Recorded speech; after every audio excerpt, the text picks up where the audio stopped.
Here's how you know if someone's your friend. A, you can tell them bad news and they'll listen. They won't tell you why, you know, you're stupid and why that bad thing happened to you and how something worse happened to them once and, you know, derail the whole conversation.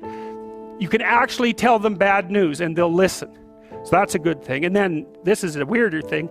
You can tell them good news and they'll help you celebrate. And that's a really good way of deciding who you should have around you, because if you have someone around you, you know, something good happens to you and you're kind of afraid to even admit it because, you know, God, something good happened to you. You let that be known and it'll certainly be taken away. So, you know, you come out and you sort of tell someone half-heartedly that something good happened to you and they give you a whack and then talk about, you know, the great thing that happened to them 3 years ago, or worse, the great thing that happened to someone that they knew 3 years ago. You know, it's like, go away from that person. They're not helpful to you. And they're not helpful to themselves either. And so you want to surround yourself, you got to think about this. You got to surround yourself with people who want the best for the best part of you.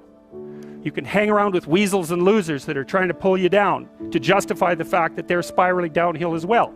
And you know, the upside of that is you don't have to have any responsibility and you can all whine about how wretched life is, you know, so that's pretty attractive.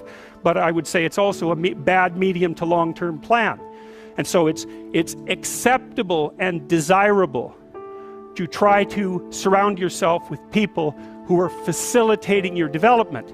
You know, and you might say, well, I've got people around, I know them well, you know, they're not doing that well and they don't fit into that category. It's like, what's your point? What are you going to do with them exactly? If they'll listen and cooperate with you and move towards a better future, great.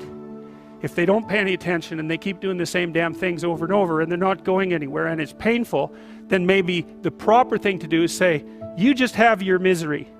I'll go off and have my life. And maybe you'll wake up at some point in the future and think that's a better way of being. Because just putting up with it is, well, they call that enabling, right? You put up with that sort of behavior, you're providing tacit consent for it and even tacit approval.